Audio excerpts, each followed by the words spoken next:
Doctor, even bending down to tie my shoelaces makes me short of breath. I'm scared that one day I won't be able to do it at all. That's your body saying thank you, because you finally let it move again.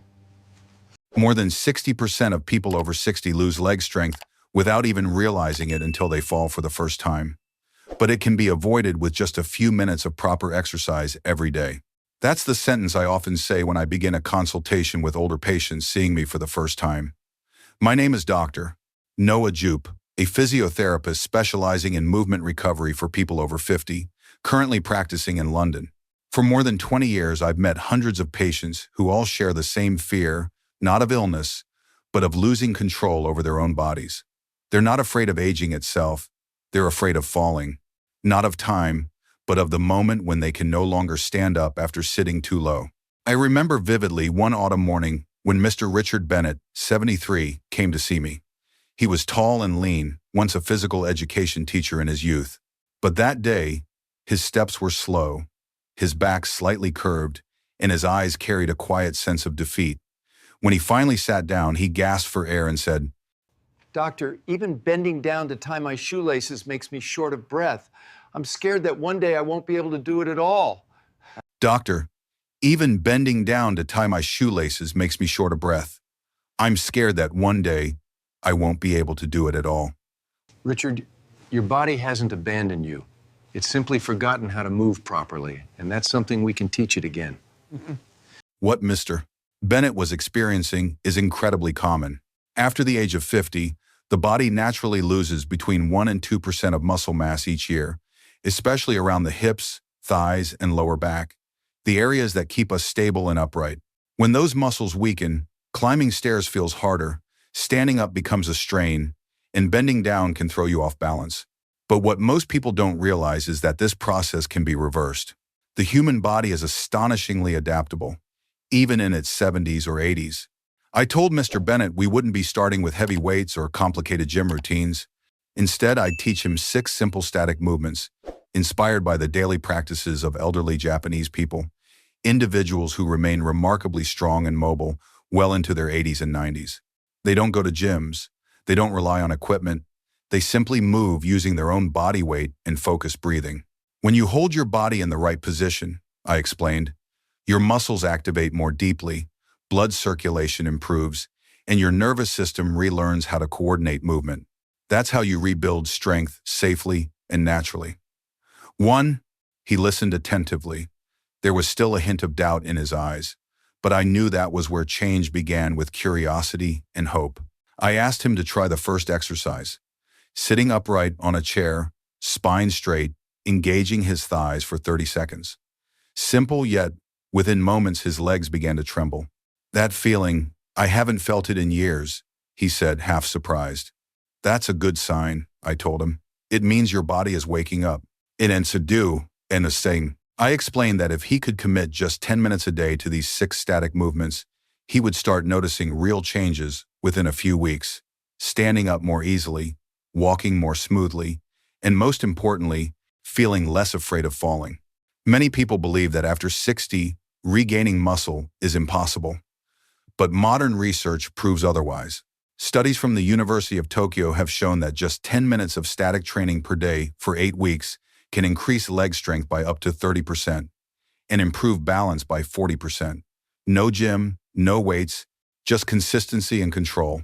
As Mr. Bennett left my clinic that morning, he turned to me and said, Dr. Jupe, I never thought sitting still could make me this tired, but strangely, it feels good. That's your body saying thank you, because you finally let it move again.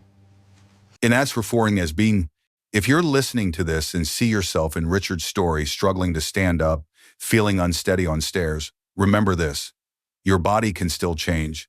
It just needs gentle, consistent guidance. In the next part, I'll show you exactly how to perform these 6 simple movements, how to start safely, how to breathe properly, and how to feel your body working from the inside out. But before we go on, a small request. If you'd like me to send you the detailed guide to these exercises, leave a comment with the number 1, follow the channel, and subscribe to get the next video. Because health isn't a finish line, it's a journey, and that journey can begin today. A few days after our first session, Mr. Bennett returned to the clinic, looking both curious and cautious. "Dr. Jupe," he said, "I've been practicing that seated hold every morning, but I can only manage about 20 seconds before my thighs start shaking." I placed my hand gently on his shoulder and said, "That's excellent, Richard. The moment your legs start trembling is when your body begins to learn strength again. Wanting the fact is a rest." I introduced him to the next movement, a simple balance exercise known in Japan as root standing. He stood close to the wall for safety, feet hip-width apart. "Imagine you're a tree," I told him. "Your feet are roots, grounded deep into the earth. As you inhale, feel yourself becoming steadier. As you exhale, let go of all tension." He followed along wobbly at first, but gradually more stable. Each time he held the position a few seconds longer, his eyes lit up not just because he was improving, but because he believed he could. Once he'd mastered that, I introduced a gentle hip stretch. "Your hips," I explained, "are like the hinges of your body. When they stiffen, every other movement becomes harder." He leaned on the treatment table, stepped 1 foot back, and felt a stretch through his hip. "Breathe in for 4 seconds. Breathe out for 6. I guided. "We don't force the body, we communicate with it." I explained how the hip and thigh muscles form the foundation of balance. When they activate properly, the body's proprioception, its sense of position in space, improves, allowing you to stand, walk, and move naturally again. He asked me, "Doctor, can these gentle exercises really make a difference?" I smiled. "Absolutely. The body responds most powerfully to consistency. Each time you move, even for a few minutes, your brain and muscles start to talk to each other again. That connection is more valuable than any gym machine." I shared a study from Oxford University, 2021, showing that just 10 minutes of light daily movement can reduce fall risk by up to 40% and significantly increase leg strength in people over 60. Not through extreme effort, but through rhythm, awareness, and regularity. 2 weeks later, Mr. Bennett returned with a lightness in his step. He stood taller, smiled brighter. "I can hold my balance for over a minute now," he said proudly. "My wife says I look like I'm meditating." I laughed. "That's exactly what you're doing, movement meditation. When the mind calms, the body follows." I then taught him another exercise, lying knee raises. He lay on his back, gently pulled one knee toward his chest, and held it. "This helps release tension in your lower back and improve circulation," I explained. He sighed contentedly. "It feels like my back just relaxed for the first time in years." "Because it has," I replied. "You're giving your body permission to heal." Over the following weeks, I added 2 more static movements. One to lengthen the spine by standing flat against a wall, aligning the head and back in a straight line. Another to lift the heels slowly, improving blood flow and activating the lower legs. He practiced every morning without fail. "Each time I finish," he told me, "my mind feels clearer, not just my body." "That's because movement nourishes the brain as much as it strengthens the body," I explained. "It's why people say exercise makes them happier. It literally changes your chemistry." A month later, Mr. Bennett could complete all 6 movements naturally. His posture was upright, his breathing steady, his stride confident. But what struck me most wasn't his physical improvement. It was the confidence in his eyes when he looked at himself in the mirror.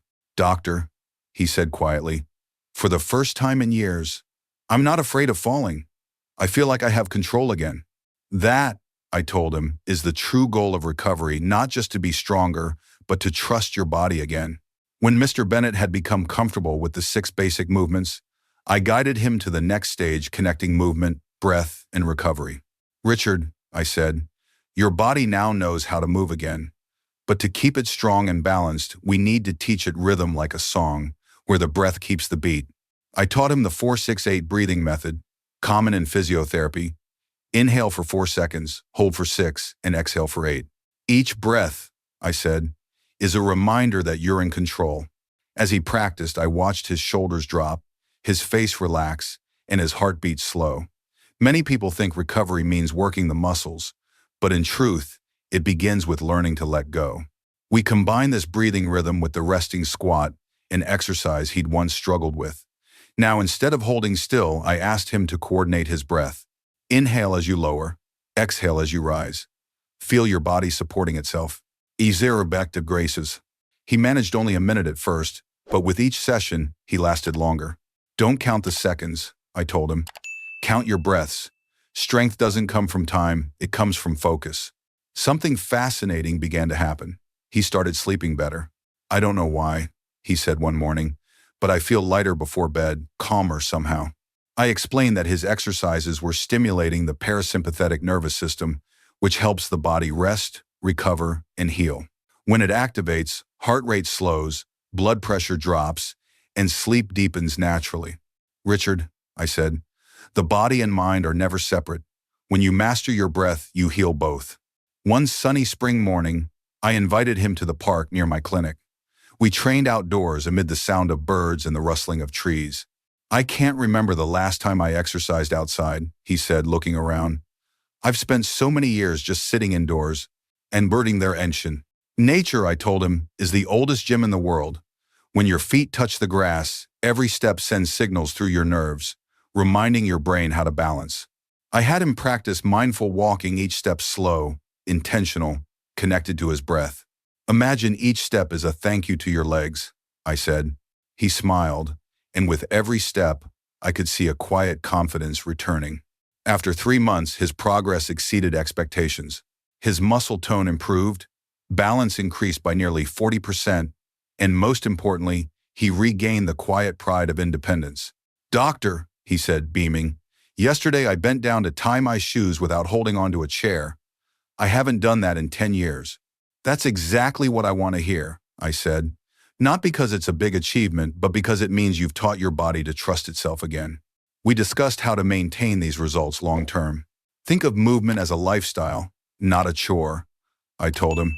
Like brushing your teeth, just a few minutes a day can change your whole life. I gave him the 3 moments rule. Morning, 5 minutes of stretching and deep breathing. Midday, 2 minutes of resting squats. Evening, 10 minutes of slow walking before bed.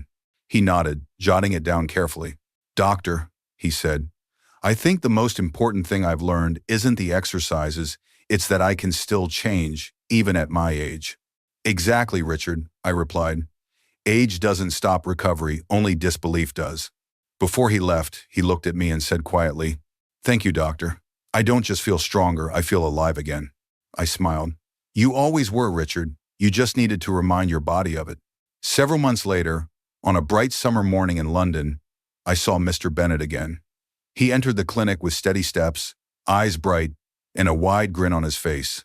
Dr. Jupe, he said, this morning I climbed the stairs at home without holding the rail.